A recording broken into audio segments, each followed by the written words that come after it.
Hey everybody, Sammy here at SFI Sports Cards, and we're back with another video. Today is July 10th. Hopefully everyone is enjoying their weekend and had a safe and memorable 4th of July holiday. Today we're going to look at some recent vintage and old cards that I picked up this week. This lot has some randomness to it. Wasn't really keying in on anything particular. Basically, if I saw it, I bought it. Of course, with some in-depth investigative work, as I seem to be very picky with what I want. I pretty much go through hundreds and hundreds of cards looking for one in particular that I want. If I don't like it, if I don't like the look, I don't buy it. Simple as that. Just because it's available doesn't mean it's worth buying. There are plenty of cards to choose from. So my advice is to stay patient. You'll find something in your wheelhouse that interests you, whether it's a high dollar item or just something that's going to cost you a couple bucks. That's what's great about the hobby. You know, you don't have to spend lots and lots of money just to buy something that's worthwhile to you. If something is a high dollar item, you know, go for it. That's what you like. So let's get into it. First card. Got this 1979 Topps. All-time record holders. Shout out to the boys at COG Sports Cards on this one. If you watch their channel, you know Snake is a Braves fan. So we have Hank Aaron here. And Rusty's favorite player is Roger Maris. So anytime you get two of these guys on a card, it's a good pickup. This one looks decent shape. Starring looks good. Color looks great. Yeah, even the back centered pretty good. So you can see these all-time greats listed on the back. Yeah, this card looks great. There is one discoloration, like a dot on the right side of the card. You see where it says all-time? It's right there. Other than that, card looks pretty good. Cool card, definitely. All-time record holders, home runs. Say what you will, you may think they are still the all-time leaders, but that is for a different discussion. Okay. Next, I love collecting rookie cards. I mean, who doesn't? But not always the most sought-after ones. I try to find guys that had long playing careers, you know, sprinkle in some all-star games, maybe an MVP here. I do have this binder here in the background that has some rookie cards that are, you know, not superstars, not Hall of Famers. Just, many of these are rookie cards from when I was collecting when I was a kid. As you can see, some wax pack era cards. Some older ones sprinkled in there. But anyway, I picked up this 1982 Fleer George Bell rookie card. It looks great shape. Front and back. Looks pretty clean. So, I decided to pick this one up. I like these rookie cards. I love looking on the backs of these, seeing like the minor league stats. Kind of tells you if they were highly anticipated coming into, you know, their early years of playing. I don't really remember George Bell as far as coming up with the Blue Jays. I started watching baseball mid 80s probably. Let's say 84. Let's go with that year. But Bell was 87 AL MVP. Now, many people believe Alan Trammell probably should have won it that year. Taking the old hardware home with him, but no one can take away that Bell was an MVP. Both had strong finishes down the stretch. Trammell had an OPS, I think, last month of the season of 1.176, and his Tigers pulled ahead. Finished first on the AL East. Maybe he should have deserved it. I don't know. But, this is a nice looking card. So this will be added to the binder that you see here. I just thought it was in great shape, and as you can see, Alan Ashby also makes an appearance in this card.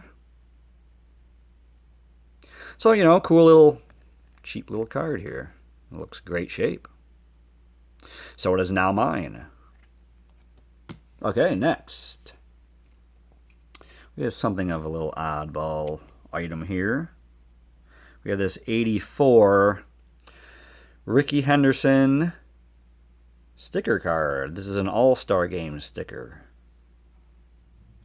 Very, very tiny sticker card. I don't know. It's a All-Star Game card.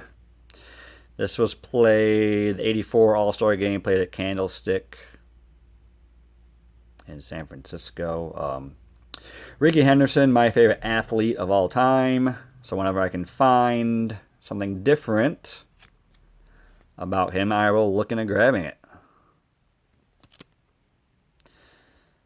So there you go. Pretty good shape. Something I obviously didn't have in my collection, so I decided to get it. Glad I did. So yeah, there's the 84 Henderson sticker card. Pretty cool. Next, we go a little farther back. We have a 1963 Harvey Maddox. Maddox, 3-time All-Star, 3-time Gold Glover. Probably most famously known for his historic pitching duel against the Braves' Lou Burdett in 1959. Maddox pitched 12 innings of perfect ball before the Braves came away with a win in the 13th inning. A very wonky ending to this game. I was reading up on it. I won't go too much in depth about it. If you want to learn about it yourself, read up on it, if you like. Maddox retired 36 consecutive hitters. He said he was so accurate that day he could hit a cup on either side of the plate. So he was definitely feeling it. Here's his career stats up to this point. So, very good years with St. Louis and Pittsburgh. A couple teams thrown in there in between. More to that game. The Braves, later on down the road, way past when the game was actually played, some of them went on and actually said they were trying to steal signs. Obviously, that did not work well, as they were no hit and couldn't even get on a base for 12 innings. But this card is in real good condition. A little bit of some surface dotting in the bottom. But as far as, looking at it at arm's length, looks great. So, picked up the Maddox, 63 tops. Next, a couple more items here. We have 1996 Bowman's Best Preview card, Greg Maddox, Refractor. I been looking into collecting more and more Maddox cards, especially refractors in his prime years of playing. other than, his early, his rookie cards or his first or second or third years. He just had an amazing career, and I don't really think people collect too much of his cards as far as what kind of a pitcher he really was. 4 consecutive Cy Young Awards, blah, blah, blah. Everybody knows Maddox's history of dominance. So, yeah, I think I'll be looking and collecting more of his cards. As they're, very available. Sharp looking card here. Great eye appeal. Should grade pretty high when I get it slabbed. I looked over, fairly well. As I look over my cards, as everyone should, before you buy them. So don't get too angry when you see a blemish on the card and, oh, that wasn't described in, when I was buying it. Well, do your own due diligence and go through the cards yourself. That's what scans are for. That's why they provide them. But yeah, this one looks pretty flawless. Maybe I'm missing something here, but it looks pretty good. This will be getting sent to SGC sometime down the road. I'm not sure when. But yeah, pretty cool card here of the Professor. Couple more items here. Something different. We have this 1937 Wheaties box. Series 6, 1937, Wheaties. This is Heine Manouche, number 8 in this series. So this looks like a fielding tutorial that were on Wheaties boxes. Some of them were pitching tutorials, some were hitting. But here, as you can see in the upper right-hand corner, available now, Wheaties packages, series of 12, instructions on baseball.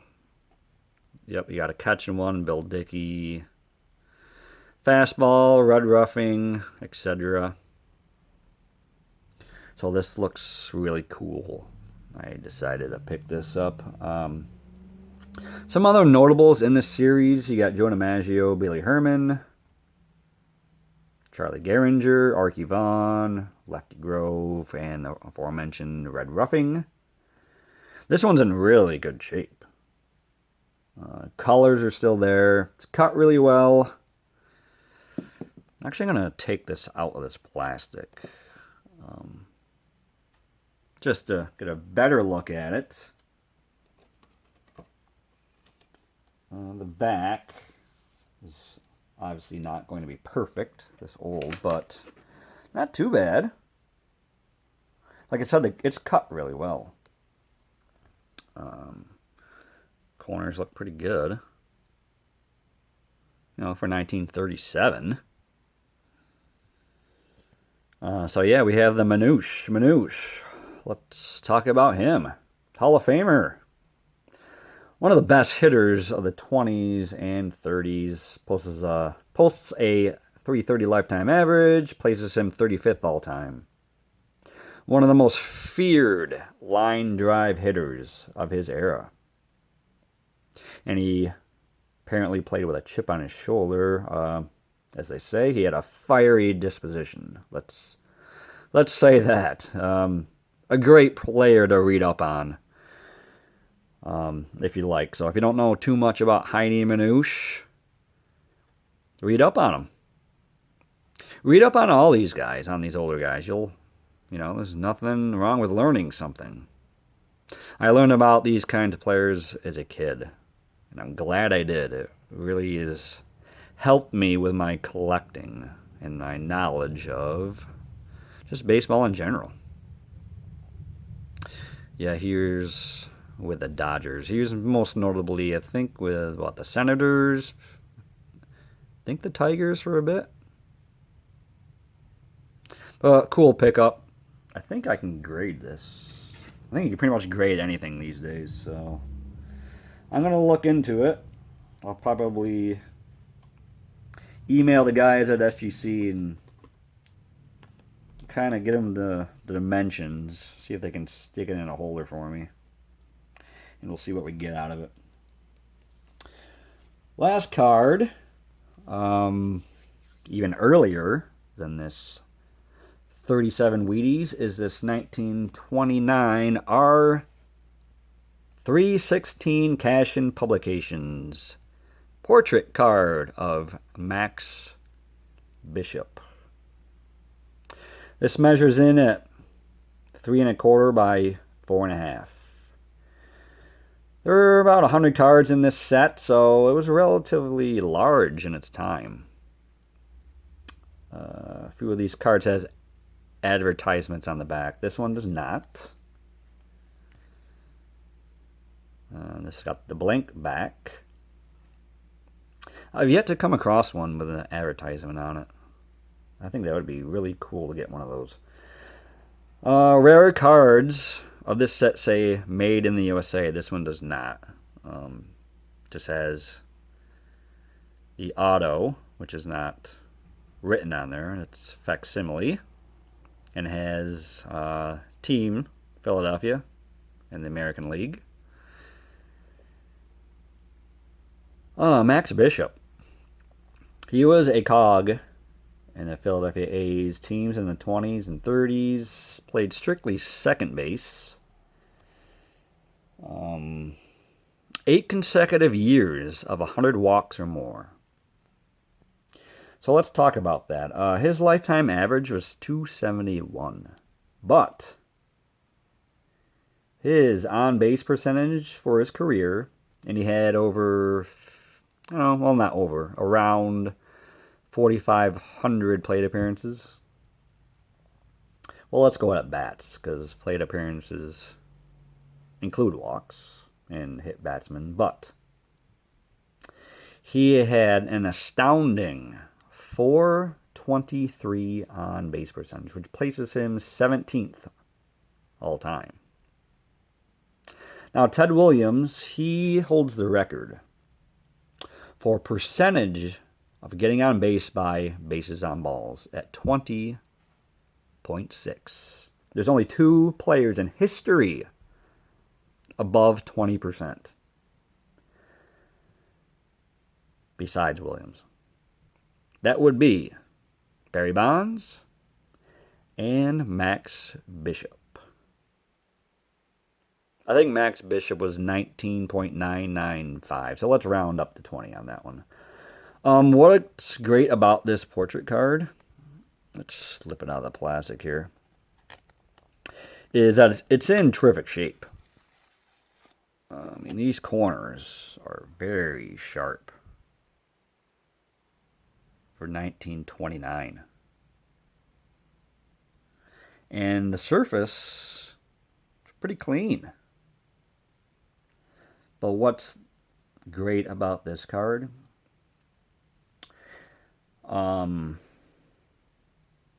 you can't smell it, but this card smells dusty. It smells stale and moldy and old and musty. I love it. And it still looks fantastic. This is probably my favorite pickup of this lot. Just looks old. Well, it doesn't look. Well, yeah, I mean, it's old. But it looks great. Let's say it just looks great, smells old. How about that one? So yeah, this one, thought it was awesome. Might have to look into getting more of these 1929 R316 cards. So there you have it. That's what I picked up last week or so. Upcoming videos, let's see. I've got some more vintage and old card pickups. I think I'm going to go through explaining my collecting habits on vintage because they've changed quite a bit over the last year or two. So that will be an interesting conversation, to say the least. But thank you for tuning in. Much appreciation goes out to my returning viewers. And thank you very much to the new vintage enthusiasts who are new to the channel and have also subscribed. So if you enjoy these vintage videos, leave a like, comment, so we can talk about some old baseball cards. That's what this channel's for. Let's do some interaction here. So that's it for the video today. Everyone take care, and I will be in touch with you later. See ya.